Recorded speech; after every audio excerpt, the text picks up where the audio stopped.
Okay, so we wanted to go over question 2 from the midterm, and then a bit for question 3. Okay, so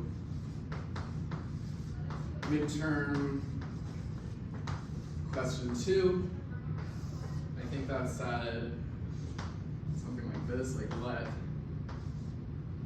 a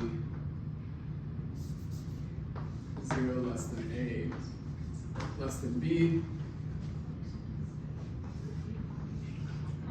evaluate the limit. Evaluate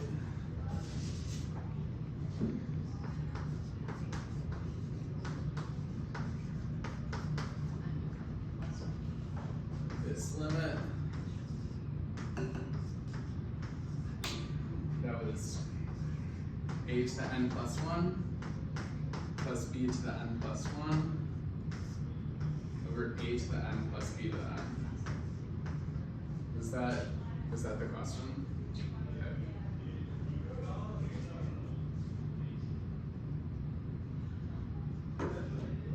Okay, so this comes down to using limit properties. So here's the solution. One thing you're going to do a lot of the time when like the limit is a quotient, you're going to like factor out the biggest thing from the top and the bottom. That's pretty common technique. So factor out, so this isn't a technical term, but the biggest thing. The biggest thing. Okay, so here what we're gonna do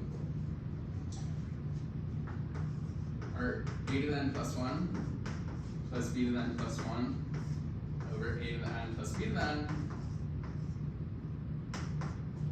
We're going to factor out a to the n from the top and the bottom.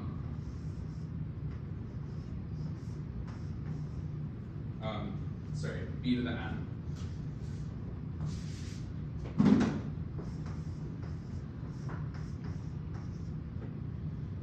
Okay, so on top we're left with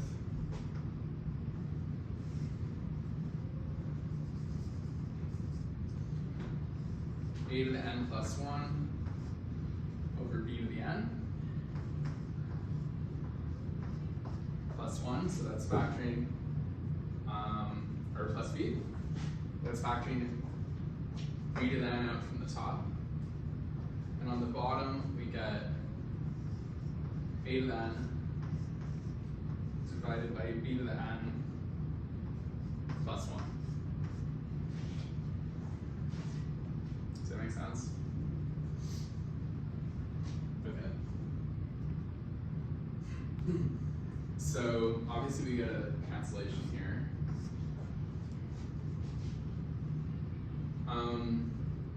And so yeah, at this point it's limit rules.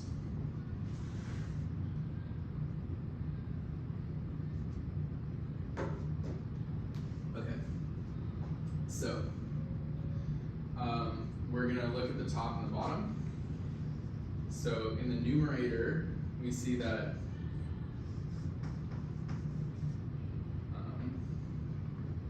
the limit of the numerator, so a to the n plus 1 over b to the n plus b, okay,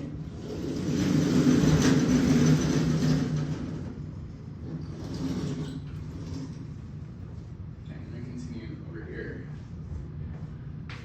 That's equal to, I guess, let me add a step first. Let's add one step. Because we want to distribute the limit over the two terms, but technically first you need to know that both limits exist. So let me add a step. Okay. So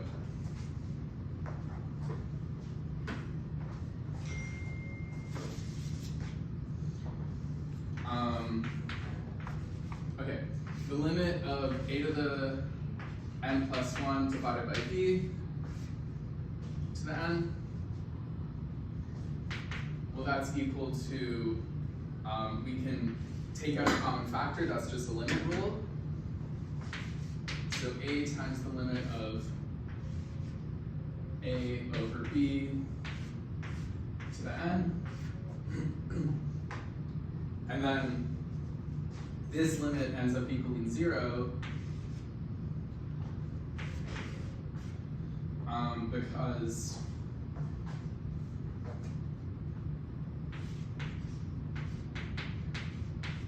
since a is less than b,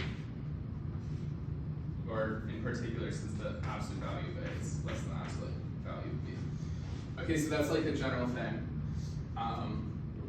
If you have a limit of one guy over another guy, and the absolute value of the numerator is smaller, then taking greater and greater powers of n, you just approach 0. So just like, for example, like if you had a equals 1, b equals 2, you're looking at 1 over 2 to the power of n. Well, when n equals 0, this equals 1. When n equals 1, this is a half, then a quarter, then an eighth, then a 16th. So yeah, when you're in this sort of situation, the limit's going off to 0. There is like, one can prove this, but I don't think you really need to prove this to get full points on the test. I'm not sure, I can check the solutions which were provided, but my feeling is that you don't actually have to prove this. Okay, so that's the limit of one term. The other term is b, so the limit of b, okay, that's just b. Fair enough. And so we can, now that we know both limits exist, in the numerator, we can just distribute the limit over both terms. So the limit of a to the n plus 1 over b to the n plus b. Now that we know both limits exist, we can distribute it over both terms. So the limit of a to the n plus 1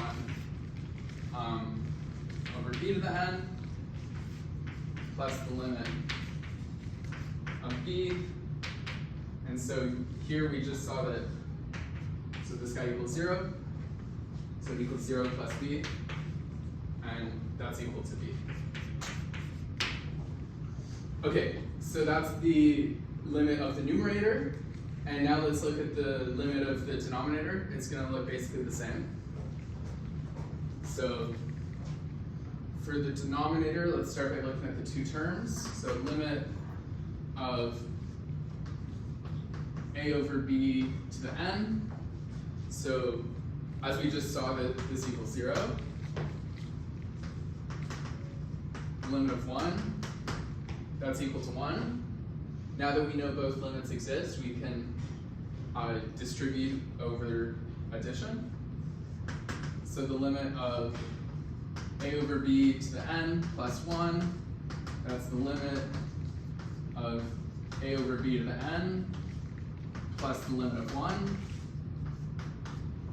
and that's equal to 0 plus 1, or just 1.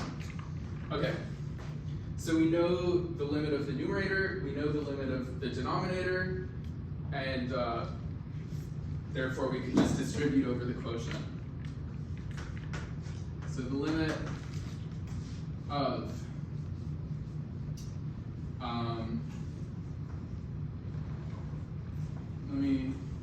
I guess I'll just write it here. The limit of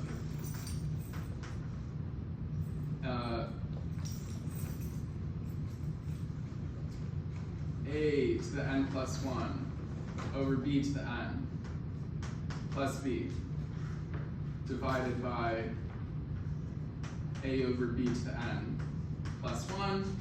That's the limit of the numerator divided by the limit of the denominator. I'm sorry, the writing is getting small here. I just don't want to use a new board. So please forgive me. A over b to the n plus 1. I'm sorry my writing is so small here. And then we saw the numerator, we just end up with b, and in denominator we end up with 1, and so the answer is b. Okay, so just using limit properties. Using limit properties and also this fact here, that if you have something less than 1, and you raise it to higher and higher powers, you tend towards 0. Okay, was that clear? Is there any questions? Okay. Okay, someone wanted to ask about question 3. I gotta find what that question is real quick.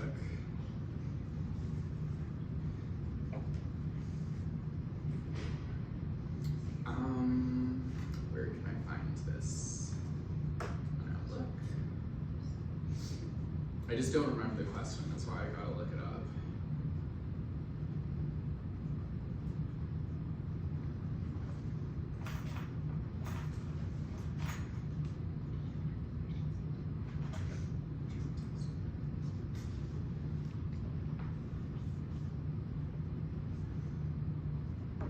Okay, so question 3 was this. Okay.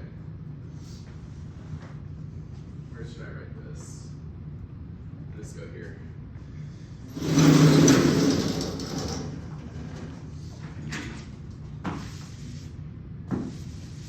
Ah, this eraser sucks.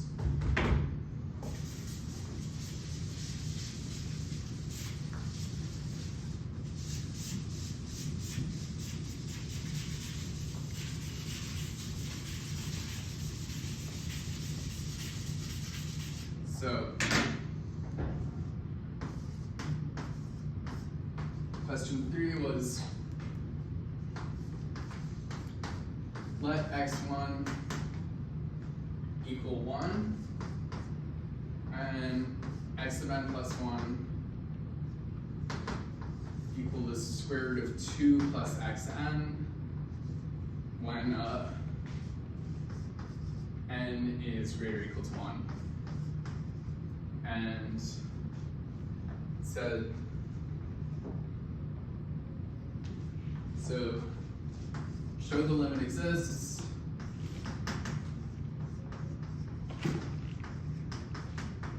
and compute it.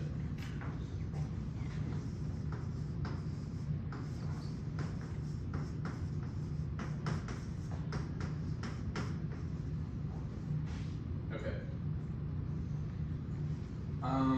Show the limit exists and compute it. And so you said you wanted to see why it's bounded? Well, I couldn't figure out what the upper bound would, because it's like monotonic, right? Because it's always increasing. Okay. And then it needs to be bounded above by something, but I couldn't figure out what it would be bounded above by. So I guess let's just focus on doing that and not the full question. Let's focus on showing xn bounded above.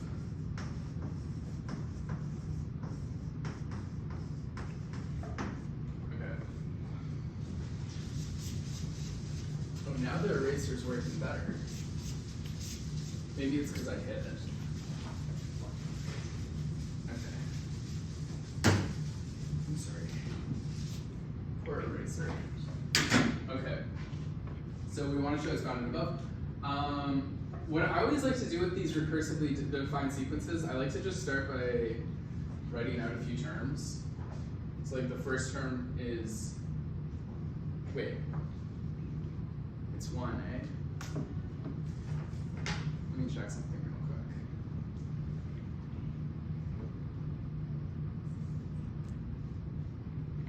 quick. Okay. First term is 1. Second term is square root of 3. Okay, so already it kind of gets weird after the second term. We have 2 plus, so this is something weird. So if this was bounded above, I don't know, I guess my gut is saying it's bounded above by 2. why I think that. I don't know, this is just my gut instincts. I guess like, I'm thinking it's bounded above by 2 because then we could do an induction argument. We would get a 2 here. We would have 2 plus 2 in the square root. It would become square root of 4. We would get the 2 again. I don't know if that helps at all, but I'm going to go ahead and try to prove it's bounded above by 2. So I'm claim that xn is bounded above by 2. Okay, so proof, I think I mentioned these proofs almost always go by induction. So this is going to be an induction proof. Okay, so for the base case, we have x1 is equal to 1, which is less than 2. Okay, so the base case checks out. For the inductive step,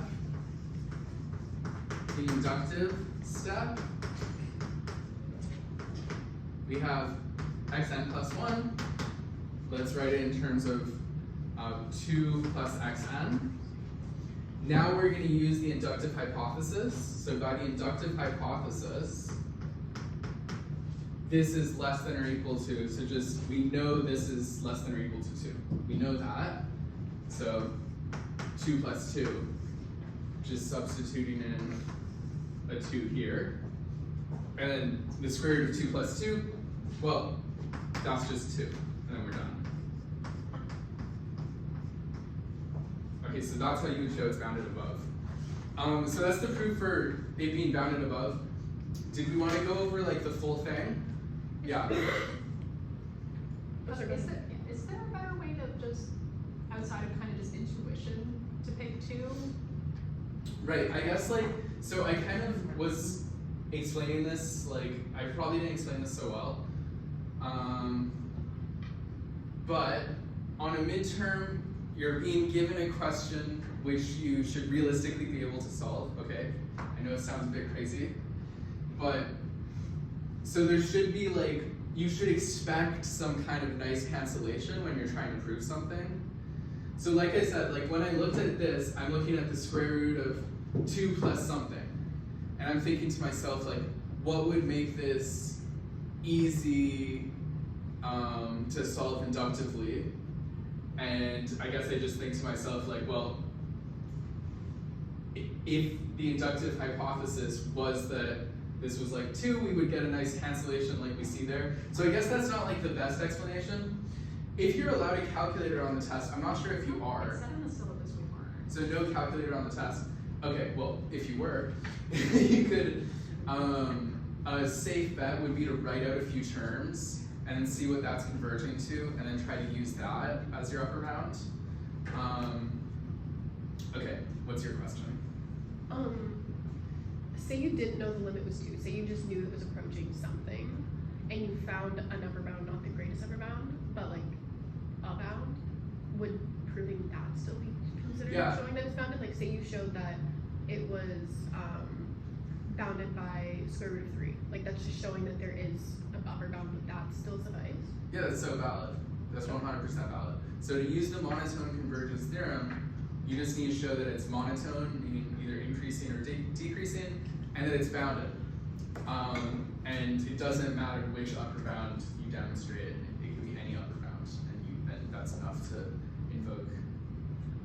And the other thing I'll say, which I figured out now, when you're showing that it's increasing, like if you switch the order that you're doing it and you show that it's increasing before you show that it's bounded, you'll find that the limit is equal to 2. Because you'll end up getting like a little thing that you have to factor. Like you end up with xn squared minus xn minus 2, and then when you factor it, and because you know it has to be greater than, you know, like the bound would have to be, the limit would have to be 2. That's, you know, right? Well, not limit, the bound. But yeah. Thank you for your wisdom. I would say this was probably, in my opinion, very subjective opinion, this was probably the harder question on the test. I guess so. There was the limit one, which was question 2, which was limit properties. Question 1 was the infimum supremum thing. I guess that could be tricky if you've never seen it before. What do you guys think? What was like the hardest question on the test? First one. First one, yeah. Okay. But everyone's feeling pretty good, right? Hopefully, about the test. Good. Okay, so did we want to do the rest of this question, or do we want to move on to like more recent material in the course? Okay. All right, let's move on from the test. This was fun, guys. We got some good review in. Okay, so you guys have been talking about subsequences, right? Is that valid? And you guys have been talking about Cauchy sequences, is that correct? Okay, cool. So let's just do some exercises on this. This is question 9 from 3.4.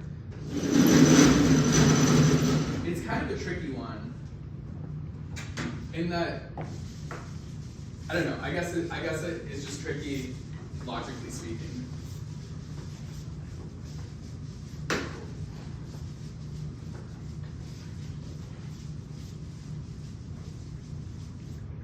Okay, so 3.4, question 9. Okay. So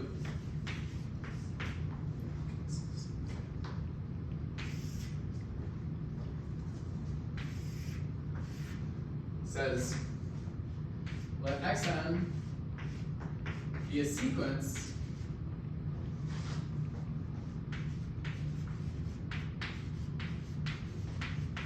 such that, it's kind of crazy here, such that every subsequence has a subsequence. Every subsequence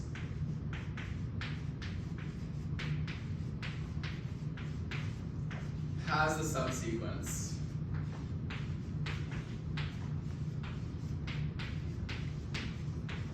converging to 0.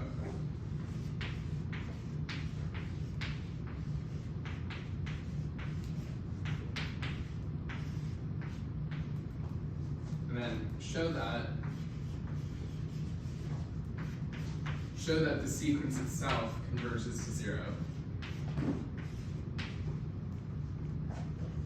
So, kind of a weird question, like subsequence of a subsequence, pretty crazy. Did anyone like try this one yet, or have any ideas for how to do it?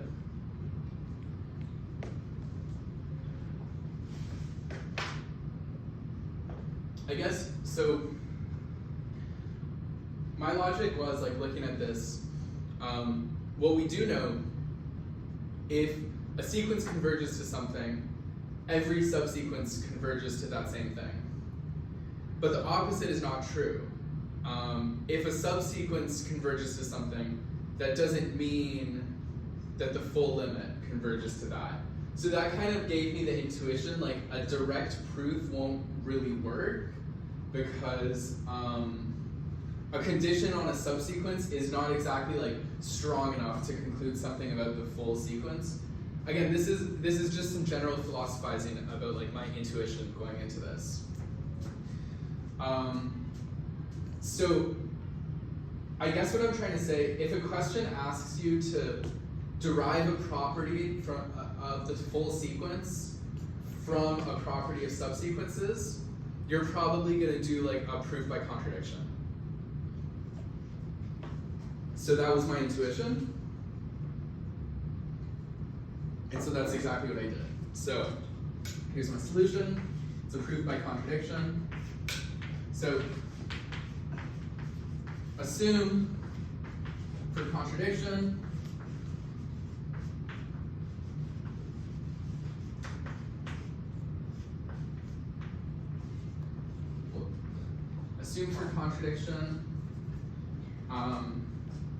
that the limit xn does not converge to 0. Okay, so we know what it means for a sequence to converge to something.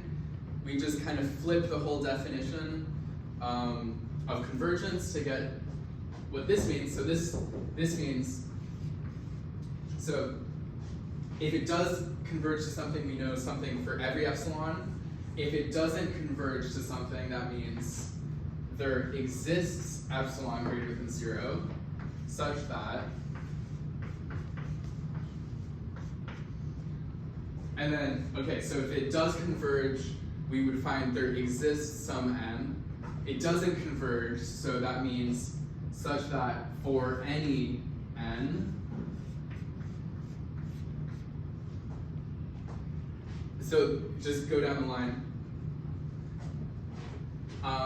Okay, such that for any natural number n,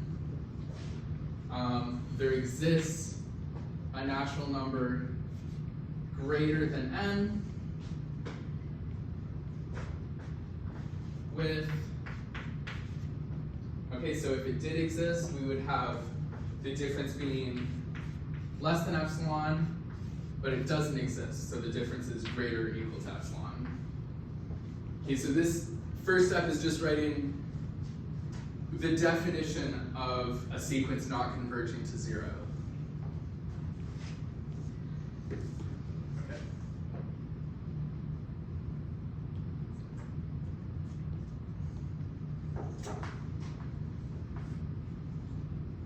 Okay.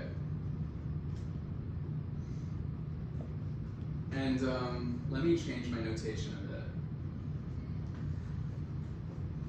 I'm gonna write this guy as m subscript n.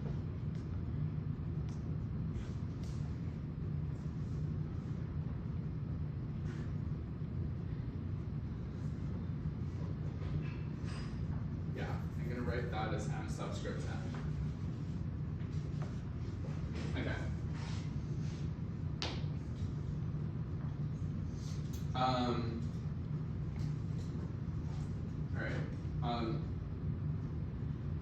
So we have this, and now what we're gonna do, we want to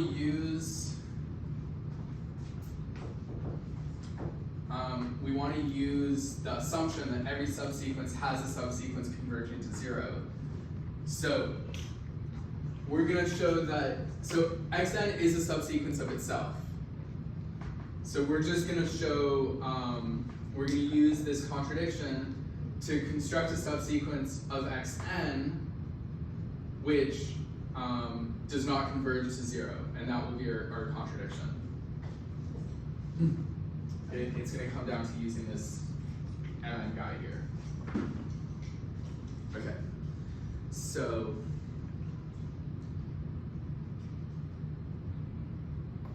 we're going to, where am I going to write this?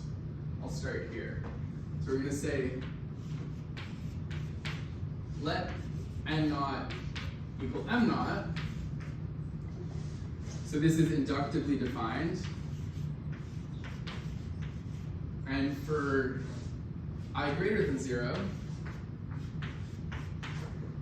let n sub I equal m sub n sub I. So like a weird sub I minus 1. Right, so we know what n naught is. Then n1 would be m sub n naught. N2 would be m sub n1. So it's this recursively defined thing.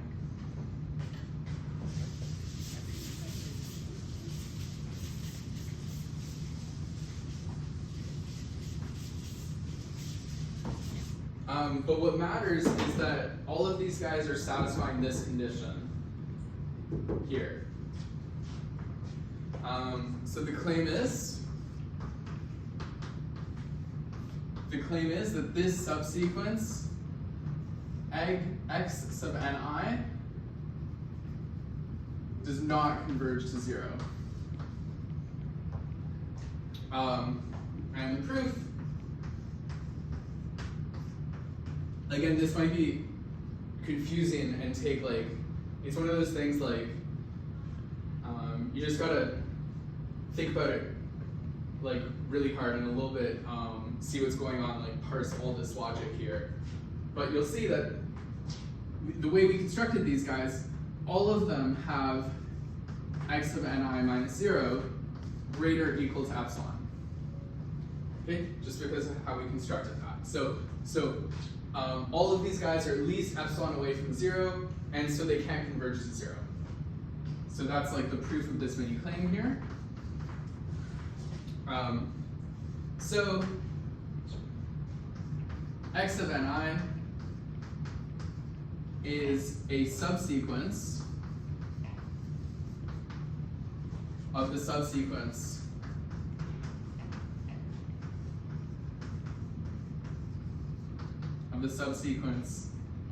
x of n. So x of n is a subsequence of itself, of x of n. And this is our contradiction. This contradicts our hypothesis.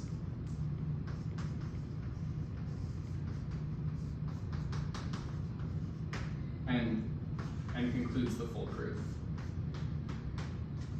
Okay, so again, this one like was really like hairy in terms of the logic.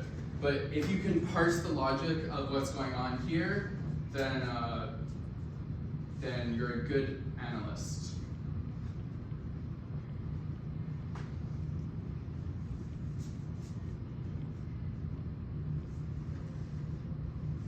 Any questions?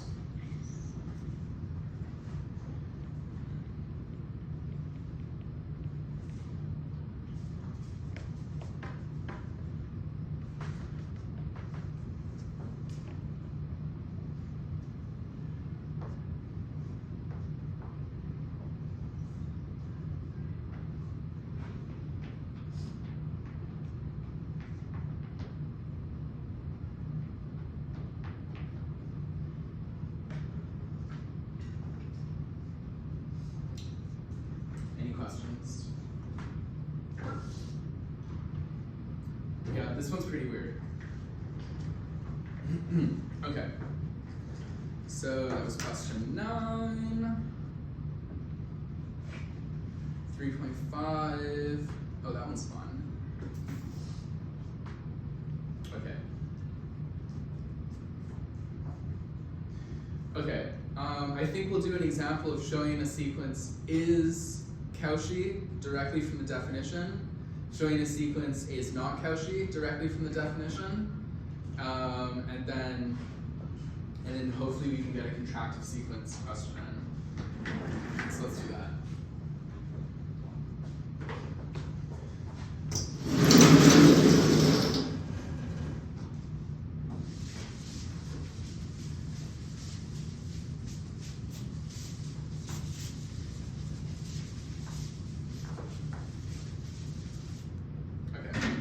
So this is now section 3.5.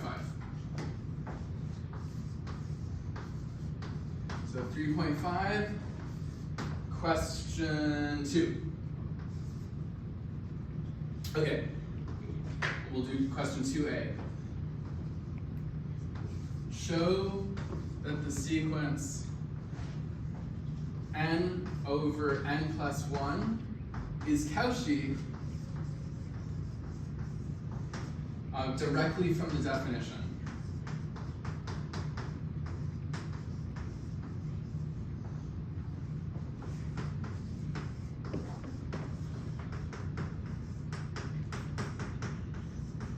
So the reason they say directly from the definition is because it's not hard to show this sequence converges to 1, and convergence is equivalent to being Cauchy. So they don't want you to do it the easy way. They want you to really grapple with the notion of a Cauchy sequence and prove this without using the convergence criterion, just directly from the definition of a Cauchy sequence. Okay.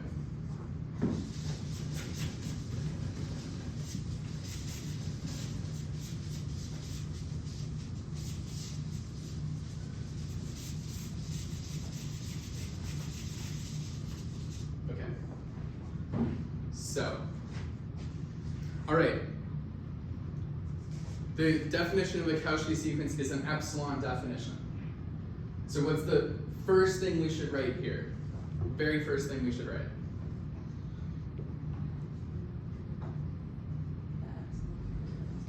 Yes. Okay, so solution, let epsilon greater than 0. Again, if you're on the midterm or the final or whatever, and you have an epsilon type of question and you have no idea what to do, just write let epsilon greater than 0. And if I'm grading you, I'll already give you at least a few points just for writing this line. It's always a good start. Okay. So,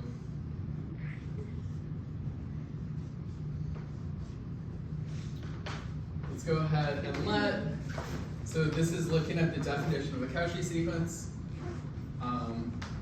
Let these guys be natural numbers, and it's just going to be useful to assume, without loss of generality, that n is greater or equal to n. Okay. Okay. So we want to look at the difference m over m plus 1 minus n over n plus 1. Let's put them, let's get a common denominator. So we get m times n plus 1 minus n times m plus 1 divided by m plus 1 times n plus 1. Okay. So let's just expand this on the top here. This is equal to, on the top we get n plus m minus n m plus n. The denominator will leave the same. Okay, good. So we have a cancellation here. This guy's going to cancel with this guy. And so we're left with m minus n divided by m plus 1 times n plus 1. Okay. Now, this top term is actually non-negative precisely because we made this assumption. So, because the top term is non-negative, this is exactly m minus n. So we can just get rid of the absolute value. So here we're just using the fact that we had this assumption going. Okay.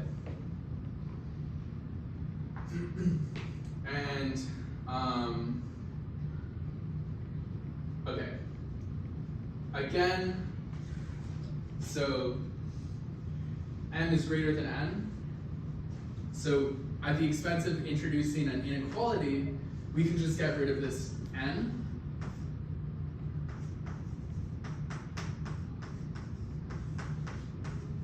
That's good stuff. Okay.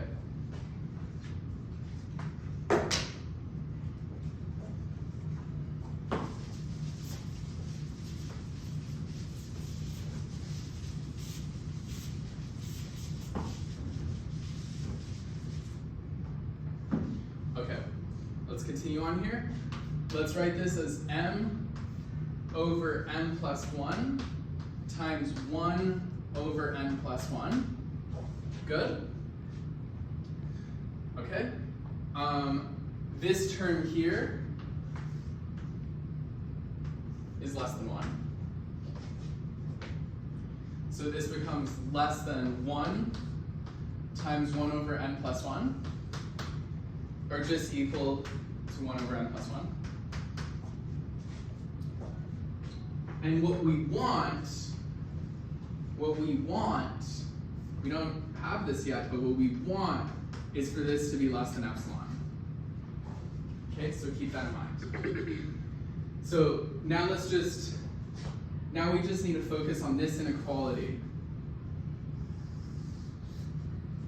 Let's focus on this inequality. So this is the same thing as saying that 1 over epsilon minus 1 is less than n. Okay? So this is how we're going to find our choice of capital N.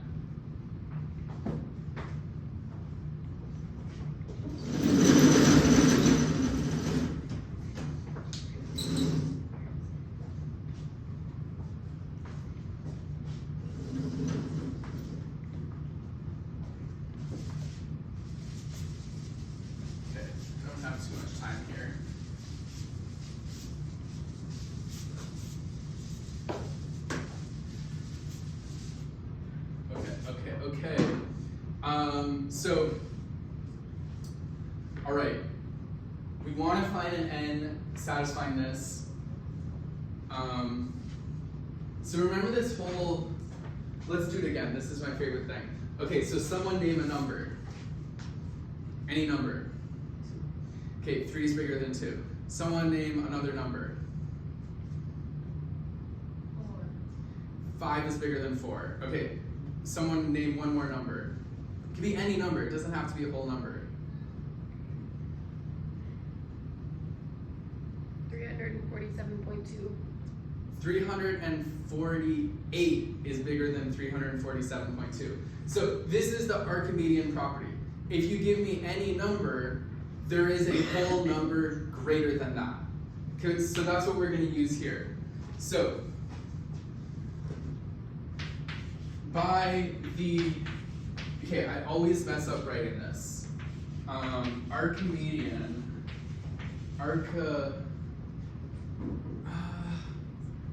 Archimedean? Is this right, guys? Archimedean? A-R-C-H-I? Archimedean, is that right? I think it's E-A-N. Archimedean, E-A-N. Here? Yeah. I'm not sure the E. Is this correct? Okay. By the Archimedean property,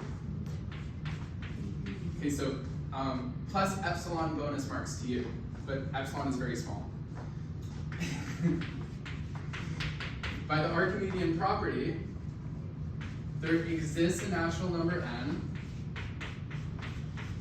such that, okay, satisfying this inequality, 1 over epsilon minus 1 is less than n. Okay? And then this is our choice of n. This is our choice of n. And so this last step, let's just reverse engineer the whole process to make sure everything checks out.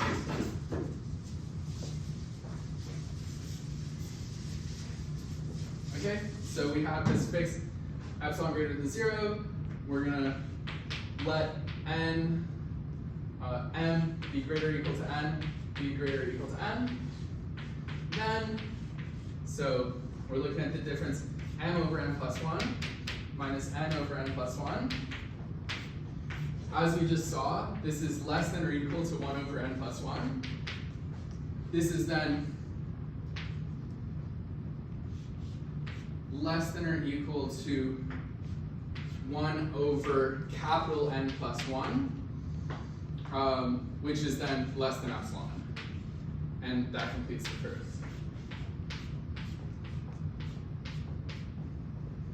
Okay?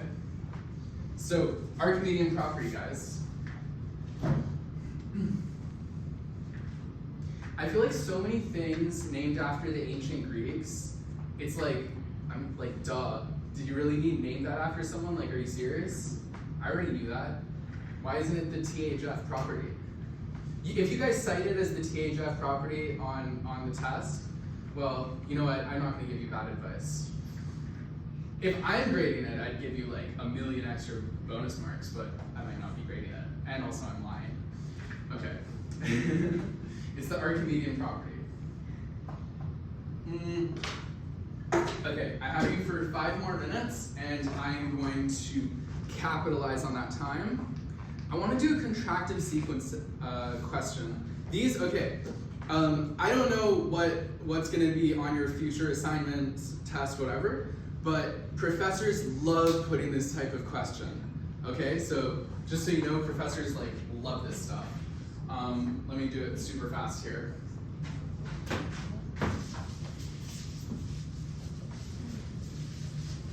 Okay, so what was the first one?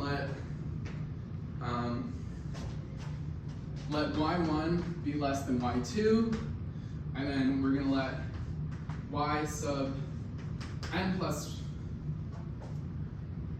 y sub n. Y sub n is going to be 1/3 y sub n minus 1 plus 2/3 y sub n minus 2, y sub n minus 2, when n is greater or equal to 3. Okay. Oh, what question was this? This was question 11 of the same section. Question 11, and it says, show yn converges, find the limit.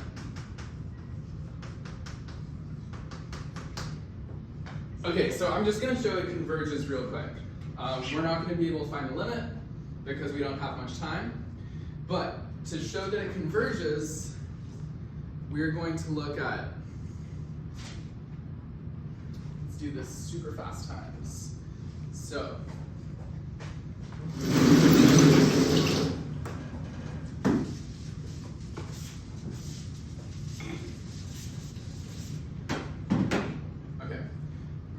going to look at, so if you have this sort of sequence that's defined in terms of 2 previous terms, it's almost always going to be a contractive sequence question. Okay, keep that in mind. So let's look at y sub n minus y sub n minus 1.